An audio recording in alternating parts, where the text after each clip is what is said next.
George Vithoulkas, William Boericke, James Tyler Kent जैसे मतलब इसके जो मानसिक वाला बताया गया है, थोड़े आज्ञाकारी किस्म के।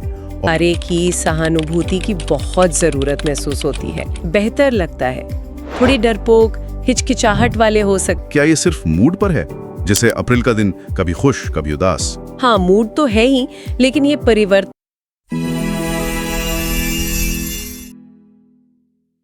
नमस्कार, आज हम एक बहुत ही जानी मानी होम्योपैथिक दवा पल्सिटिला पर गहराई से बात करेंगे। हमारे पास George Vithoulkas, William Boericke, James Tyler Kent जैसे कई बड़े नामों के मटीरिया मेडिका से जानकारी है। हमारा मकसद है पल्सिटिला के मूल स्वभाव को समझना।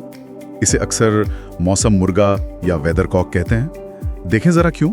बिल्कुल, और पल्सिटिला को समझने के लिए मुझे लगता है इसकी भावनात्मक तस्वीर सबसे अहम है।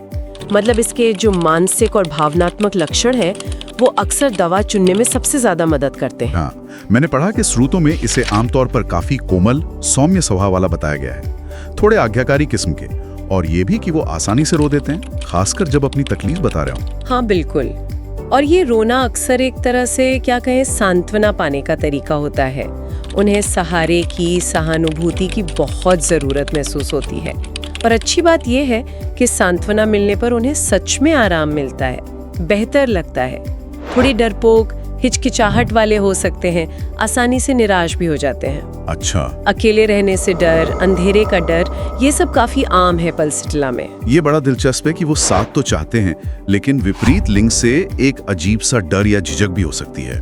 और ये मौसम मुर्गा वाली बात, क्या ये सिर्फ मूड पर है, जैसे अप्रैल का दिन कभी खुश कभी उदास? हाँ, मूड तो है ही, लेकिन ये परिवर्तनशीलता, ये पल्सिटिला का आप कह सकते हैं केंद्रीय सिद्धांत है।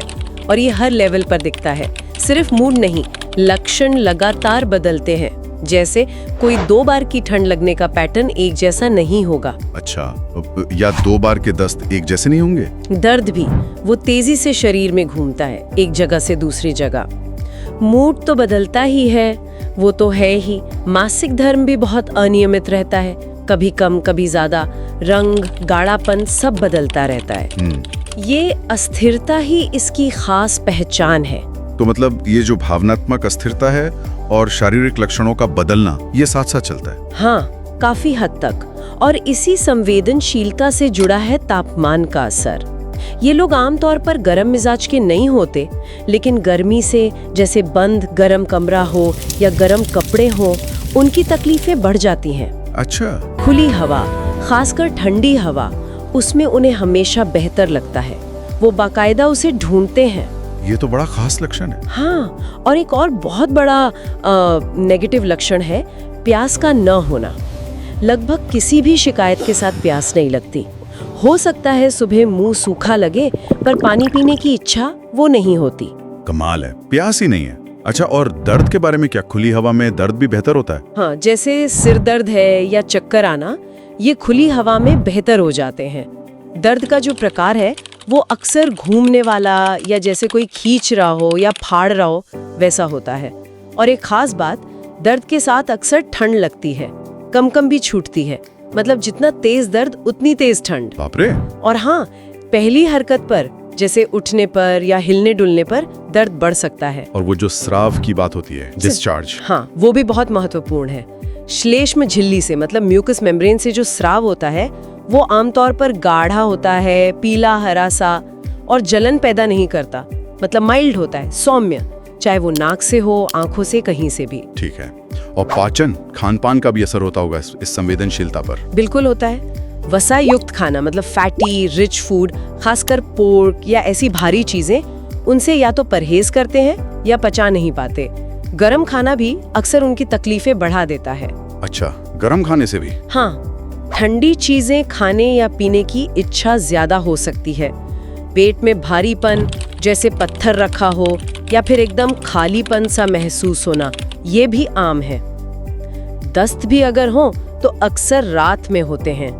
और जैसा कि आप उम्मीद कर सकती हैं, पल्सिटिला में मल का रूप भी बहुत बदलता रहता है। सही है, वो परिवर्तनशीलता यहाँ भी आ गई। अच्छा, इसे अक्सर महिलाओं का उपचार कहते हैं, ऐसा क्यों? कोई खास वजह? हाँ, ये कहा जाता है क्योंकि ये अक्सर उन समस्याओं में बहुत काम आता है जो प्यूबर्टी के आसपास, मतलब यौवन के समय शुरू होती हैं। कई बार मरीज कहते हैं बस उसी उम्र से तबीयत ठीक नहीं रहती। मासिक धर्म का देर से आना, कम होना, रुक रुक कर आना, दर्द होना, ये सब बहुत आम लक्षण हैं पल्सिटिला के लिए। प्रवाह दिन में ज्यादा हो सकता है और शाम को या लेटने पर कम हो सकता है। अच्छा। और एक खास स्थिति है गलसुआ, मम्स, अगर वो स्तनों में या पुरुषों में अंडकोश में उतर जाए, मतलब मेटास्टेसिस हो जाए, तो उसमें पल्सिटिला बहुत उपयोगी है। पर हाँ, ये ध्यान रखना जरूरी है कि भले ही इसे महिलाओं का उपचार कहते हैं, पर अगर लक्षण मिलते हैं तो ये पुरुषों और बच्चों के लिए उतना ही कारगर है। बिल्कुल।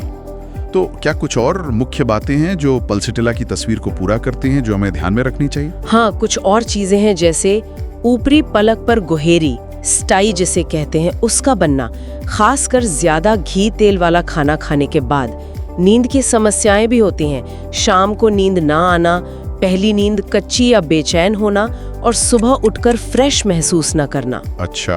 खांसने या छींकने पर अनजाने में पेशाब निकल जाना जी, ये भी देखा जाता है। और हाँ, एक बहुत जरूरी बात, कभी कभी सिर्फ शारीरिक लक्षण ही, खासकर ये बदलाव वाला पैटर्न और खुली हवा में आराम, पल्सिटिला की तरफ इशारा कर सकते हैं। भले ही वो टिपिकल इमोशनल पिक्चर, वो रोने वाली या कोमल स्वभाव वाली बात उतनी साफ ना हो। समझ गया। तो अगर हम संक्षेप में देखें, पल्सिटिला की पहचान है उसकी परिवर्तनशीलता, चाहे वो भावनाएं हो या शारीरिक लक्षण। साथ में गर्मी से परेशानी का बढ़ना, खुली हवा में आराम मिलना, प्यास का नहीं होना, आसानी से रो देना और वो गाढ़े पीले हरे बिना जलन वाले स्राव। बिल्कुल सही, आपने एकदम सार पकड़ लिया। और इन सब के पीछे वो सहानुभूति और सहारे की एक गहरी जरूरत छुपी होती है। ये सिर्फ लक्षणों का एक कलेक्शन नहीं है, ये एक पूरी संवेदनशील अवस्था है, एक व्यक्तित्व है। हाँ बिल्कुल। इस पूरी बातचीत के बाद मेरे मन में एक विचार आ रहा है, पल्सिटिला जैसे उपचार जो भावनाओं और शारीरिक लक्षणों के इतने गहरे जुड़ाव को सामने लाते हैं, क्या ये हमें सिर्फ लक्षणों को ठीक करने से आगे बढ़कर हमारे मन और शरीर के रिश्ते की गहराइयों के बारे में भी कुछ सिखा रहे हैं? शायद ये सोचने वाली बात है। अगर ये वीडियो आपको पसंद आई हो तो ऐसे और वीडियो के लिए सब्सक्राइब करें होम्यो गीता चैनल। ज्ञान, सेवा, समर्पण, यही है हमारी पहचान।